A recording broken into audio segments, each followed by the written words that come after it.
శతభిషక్ నక్షత్రం. శతభిషక్ అంటే గ్రూప్. శతభిషక్ అంటే వరుణుడు, అంటే అసురుల దేవుడు, చీకటి సామ్రాజ్యానికి అధిపతి, చీకటికి అధిపతి, అసూర్యులకి అధిపతి.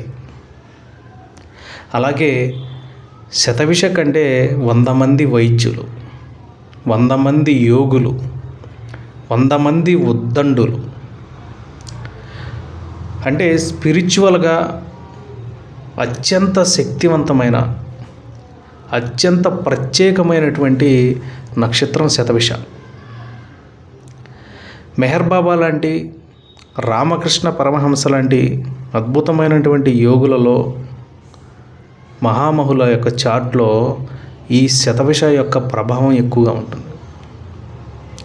తెలిసిన వాళ్ళు వాళ్ళ చార్ట్లు అబ్జర్వ్ చేస్తే శతభిష యొక్క ప్రభావం అన్నమాట.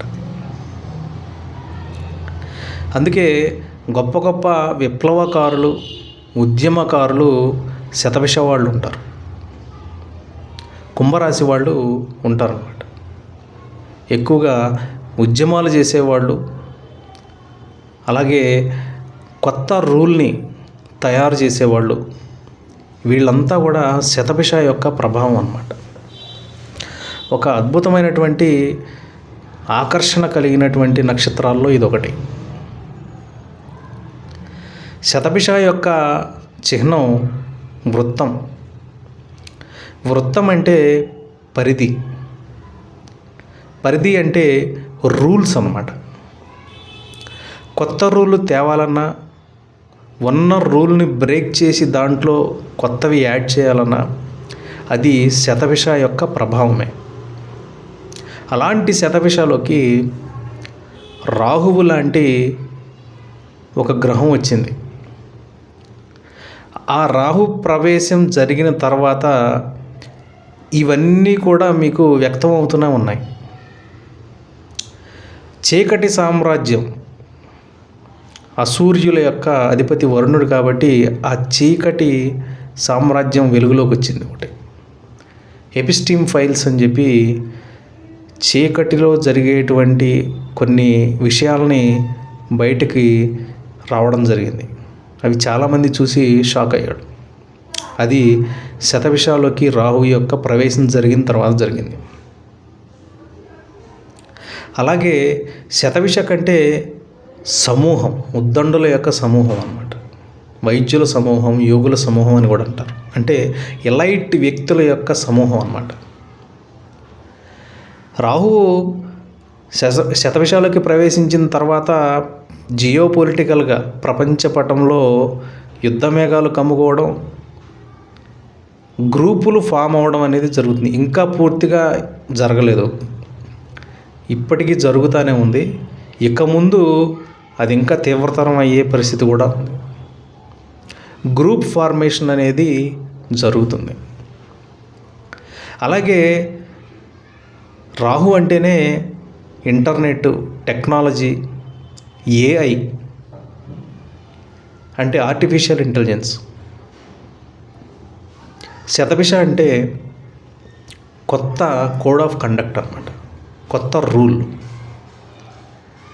అంటే ఏఐ అనేది ఒక కొత్త విప్లవం, దాంట్లో ఒక కొత్త రెవల్యూషన్ మొదలయ్యేటువంటి అవకాశాలు. అంటే ఏఐ ఇంతకు ముందు కంటే కూడా ఒక విపరీతమైనటువంటి ప్రభావాన్ని చూపే అవకాశం ఉంది. రాహు శతభిషల వల్ల ఏఐ కారణంగా మన చట్ట సవరణలు కూడా జరిగే అవకాశం ఉంది.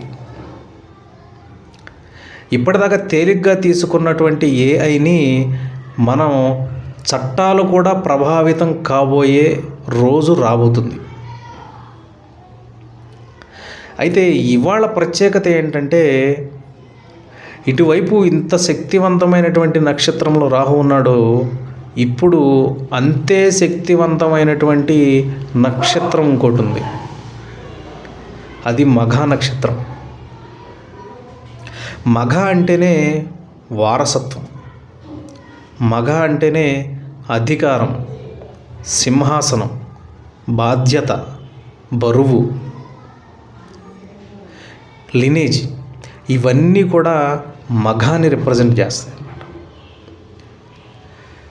రీసెంట్గా 29వ తారీఖు నుంచి కేతువు మఘా నక్షత్రంలోకి ప్రవేశం జరిగింది.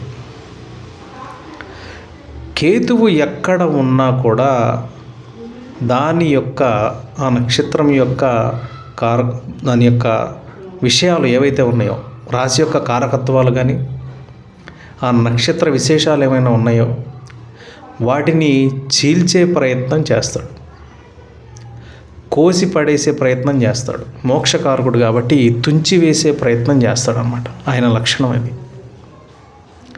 కేతువు మఘాలోకి ఎంటర్ అయ్యాడంటే సింహాసనం దగ్గరికి కేతువు ప్రభావం జరగబోతుంది. అంటే మనకి పైన అధికారంలో ఉన్నటువంటి వ్యక్తి, సింహాసనం మీద ఉన్నటువంటి వ్యక్తి సింహాసనం నుంచి తీసివేయడం కానీ, అలా కాకపోతే ఆ సింహాసనం చీలిపోవడం కానీ, అంటే ఆయన ఉండగానే మరొక రిప్రజెంటేటివ్ అక్కడికి రావడం కానీ జరుగుతుంది.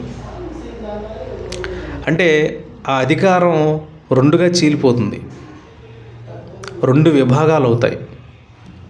ఒకటి, ఆ వ్యక్తి హాస్పిటల్ పాలైపోయి అతని రిప్రజెంటేటివ్ సింహాసనంలో కూర్చోవడమా, లేకపోతే